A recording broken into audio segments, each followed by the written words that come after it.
Hello and welcome to today's World of DTR. I'm Dee Natalia, your host. This is a show where we share news and interviews on what in the world is going on and to keep you updated. In sport, a fall can last seconds, but the aftermath can last years. Today's guest didn't just crash. He fell 14 meters in a moment that could have ended everything. What followed wasn't a season on the sidelines. It was 7 years of recovery, 7 years of rebuilding a body, rebuilding belief, rebuilding identity. And now he stands once again at the top of the mountain representing Lebanon on the world stage. This isn't just a skiing story. It's a resilience story. It's Samer Tawk's story. This is today's World DTR. Thank you for joining us. Hello. Thank you for asking me to be with you. You're more than welcome. I'm really excited for this. We've tried so many times to get you on here. So it's worked, right? It worked now, and that's great. At the end, it worked. Like anything in my life, I fight hard, and then it worked. as you do, right? So this actually takes me to the first question, which is the 14-meter fall, right? That happened, right? What do you remember most clearly about that?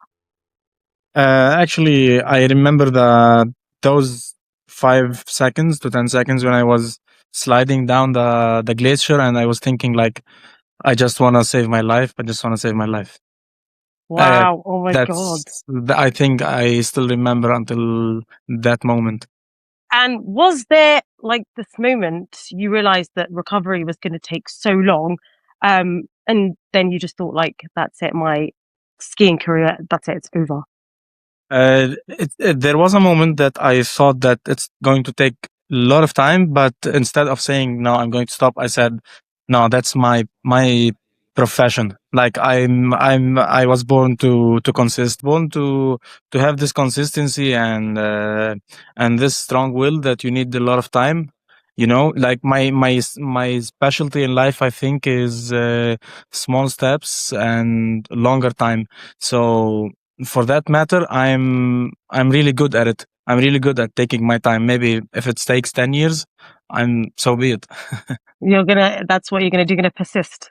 Yeah. That's amazing. I feel like a lot of people that follow you really ask you loads of questions about how you kept the resilience and kept this sort of positivity as well. Because obviously, if you're not positive, then there's no way to go, right? Yeah. It was 7 years, right? It took you 7 years to recover. So what was the hardest phase of the 7 years, maybe physically or mentally for you? Actually, I can say it was mentally harder than physically, because physically, if your mental health can resist like those things, your body can follow. But if your mind couldn't resist this, your body will also like quit.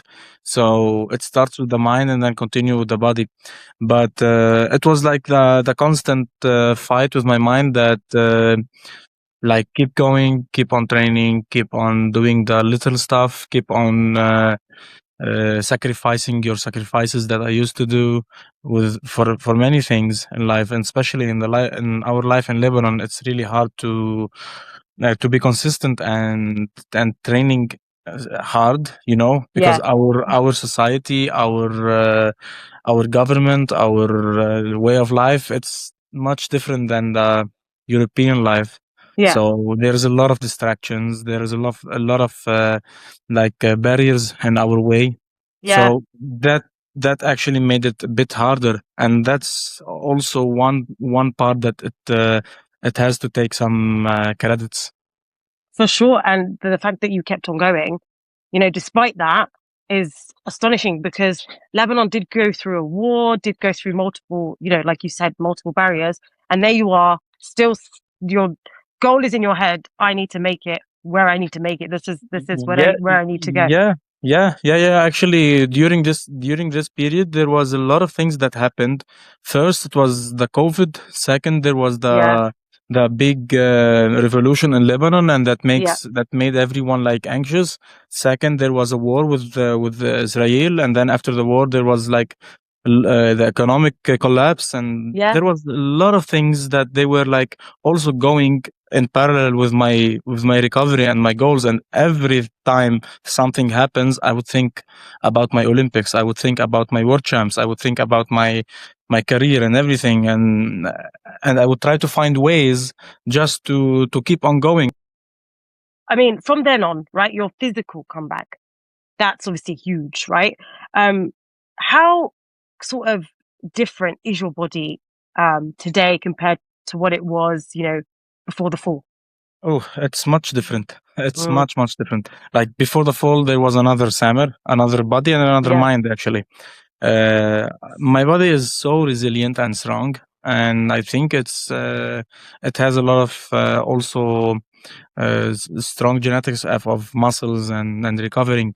But after imagine that someone like have been through nine surgeries, still suffering from sciatic nerve compression, and still suffering from Wow. an elbow broke and then a hand broke, and then he's still pushing until this limits. So imagine how he has been before the fall. For So sure. my body was so resilient, but now it's much different because I always feel some pain. I always feel some limits in my body, but I always try to to compensate and to try to find another ways.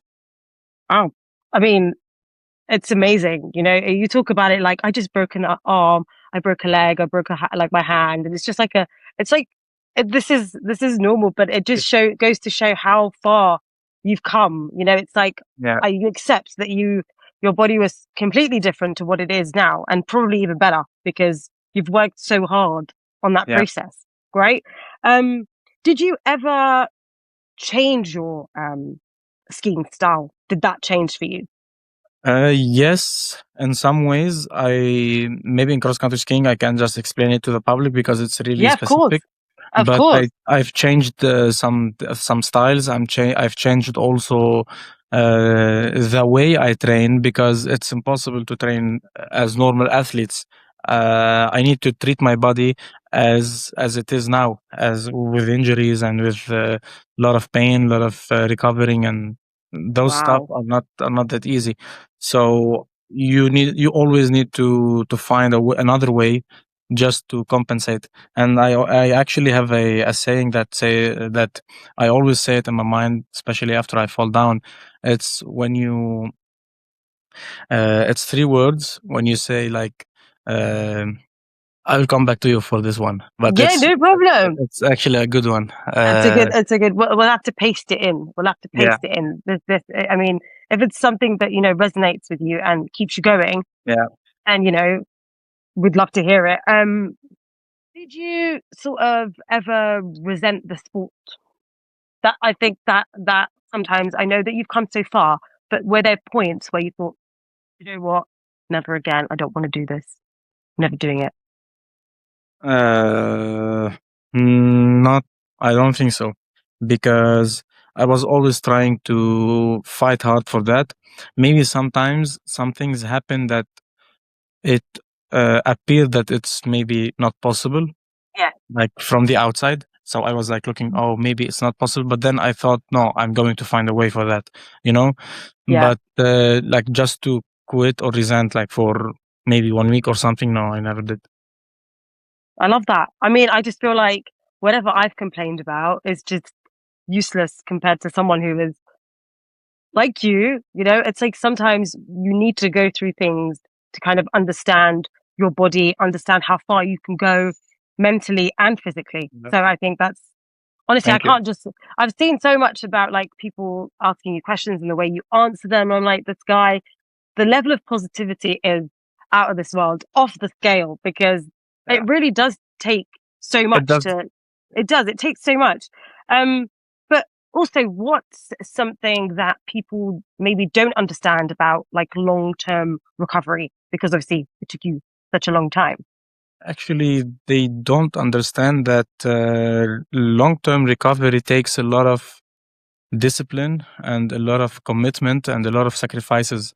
So people maybe can say that, okay, anyone can do it. Yeah, it's not that hard, or it's not that you're coming from Lebanon or from something that you can just fight That you're your used way. to it. You're used to yeah, it. or something, or Yeah. you can fight your way to the Olympics. But then you ask them like, would you spare like, let's say, 2 months of your life for something you love now? And then they would say yes, but if they would try, they won't maybe adhere for 1 month.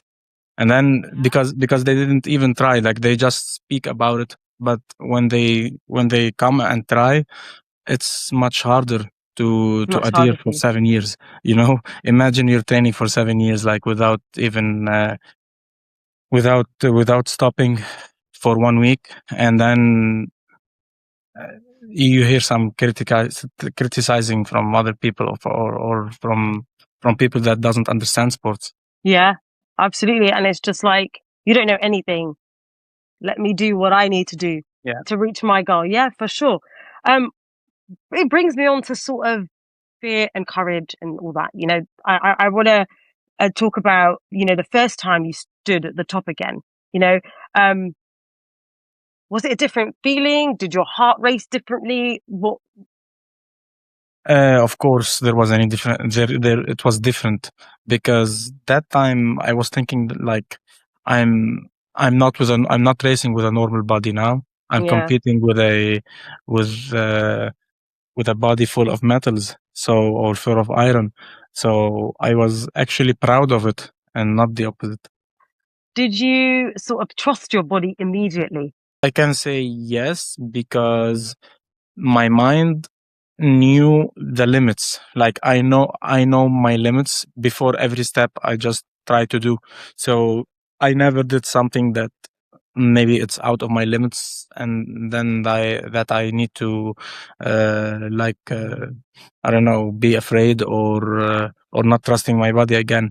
So it was like, I believe I can do that, and I trust my body, and then I do, and then it happened. But sometimes it just didn't happen from the first time, like skiing, let's say on cross Yeah. country skis. So I tried many times, like more than 4 times, until I could ski again in a normal way. Wow. So those things actually gives me more confidence, because I start to build my confidence step by step. So the first time I tried skiing, I couldn't handle my skis, like for, let's say, 10 meters. I fall down. Wow. I couldn't manage to control my left leg. And then the second time it was a bit better, and I was like, okay, that's good. Maybe the third time will be a bit better, and then the fourth time better, the fifth, the sixth, and Smashed it. yeah. I mean, how do you silence, the voices that maybe say in your head, what if this thing happens to me again? You're very positive. So does that even cross your mind? Actually, it crushed my mind many times while driving. I was just imagining, like, what if now I did an accident? Because So, in Lebanon there's a lot of car accidents and car crashes. yeah. So Yeah. it does, That's a positive thing to send to the world. We have loads of car yeah, accidents. it does come to my mind, like, what if I crashed now? Would I Yeah. live all this experience again? And then actually the same response comes to my mind when I also did the accident, and it was like, Wow. if it happens, it happens, and I need to just now live at the moment. But I won't think about it more than that. If it happens, we will think about it when it happens. So in Yeah. God Lebanon, forbid. We're not wishing that upon you at all. We want you to continue making Lebanon proud, and you're obviously yourself proud, because this is a huge milestone for you. Um, bringing it on to the Olympic experience. Um, what has the experience felt like compared to sort of everything else that you've done, competed in? so the Olympics is the most big event in the world uh, that gathers all the countries together, Yeah. all the nationalities, and then you can live the experience of seeing how other athletes train, and how other athletes do their daily routines, because you're living together. So we can learn from each other. We can embrace also other sports and other disciplines. Like, I've been into many world championships from cross country skiing, but it's only cross country skiing. And then you're only seeing cross country skiers. But at the Olympics, you're seeing ski jumpers, you're seeing biathletes, you're seeing alpine skiers. So it just feels different, and it's another experience. It's another world for you. And Another have you enjoyed your experience so far? Actually, I've lived this experience before at Yeah. Pyeongchang 2018. I was an Olympian, and for this moment, actually, I'm enjoying being at the Olympics once more. After it was told for me that I won't be able to do professional sports or even walk normally again. So I was like enjoying my presence uh, with like amongst the best in the world. So I'm like every second I'm taking advantage of it. You're letting it sink in and you're just enjoying the moment. That's amazing. I mean, Yeah. maybe we could talk about Lebanon and the sort of the meaning and what's sort of the biggest challenge you feel representing Lebanon. The biggest challenge, I think it's not one big challenge rather Yeah. than a lot of small challenges that they end up making the biggest, I don't know, challenge, that it's a lot of things coming together in Lebanon, maybe economically, financially from the personal side, infrastructure in Lebanon, maybe sometimes the weather, not enough snow. Also, like, couldn't afford a coach to come to Lebanon to Wow. like I want to mention something that I've been training since 2019 without a physical coach with me in Lebanon, that who's giving me Wow. technical cues and fixing my technique and working together. And that's really, really, really hard for a cross country skier. Like, normally cross country skiers, they work on a daily basis with their coaches on field to fix Yeah. their technique and to work on that. So it took me like maybe double time or triple time Wow. just to fix my technique as I want. Because if I had a coach that is coaching me every day in Lebanon, I would have progressed much more and much better. With that then said, what do you hope that your story sort of represents to people back home in Lebanon? Of course, I would like my story to inspire all the Lebanese, and not only the Lebanese, but all the athletes around the world. First, the Lebanese, because I lived the Lebanese struggles, the struggles that the Lebanese athletes live. And second, I can inspire other athletes around the world that they are now maybe going through an injury or Yeah. something like that, and they feel that it's maybe the end for their career, and I can say no, it's not the end. You can keep going. No matter how long it's going to take you, because Yeah. you've experienced it. Maybe we can end off with if a young Lebanese kid is listening to us and is watching us and wants to follow Samer's path, what would you tell them? I can tell them that dream big and Yeah. believe in yourself and bet on time. When you bet on time, you won't know what will change in the future. So if you need this, if you want this, if you are willing to achieve it, you need to take your time with it and to sacrifice a lot of things. So it's easy if you put on the sacrifices and the hard work and you fall in love in it. But it's hard, it's really hard if you just That's keep really yourself distracting with other things and you say maybe it's not worth it. So I would rather say choose another path. Wow. We often kind of think that resilience is sort of dramatic, but today, obviously, we've learned it's quiet, it's daily, it's choosing to show up again, right? Even Yeah. when fear sort of still exists for you, maybe a little bit, and that helps because you can work through it. Samuel, you didn't just recover, you rebuilt, and maybe that's the lesson that you've got to take, right? We're not defined by how far we fall, but how patiently we run. So I think that's something we should all take from this conversation today. Thank you. When do we get to see you ski again? I will compete there in Lebanon, and then the next year we will have some competitions like outside Lebanon, and then we will go to the World Champs the fall on 2027. Big things coming, basically. Big Yeah. things. So this has been today's World with DTR. I'm Dee Natalia, your host. I'll see you next time.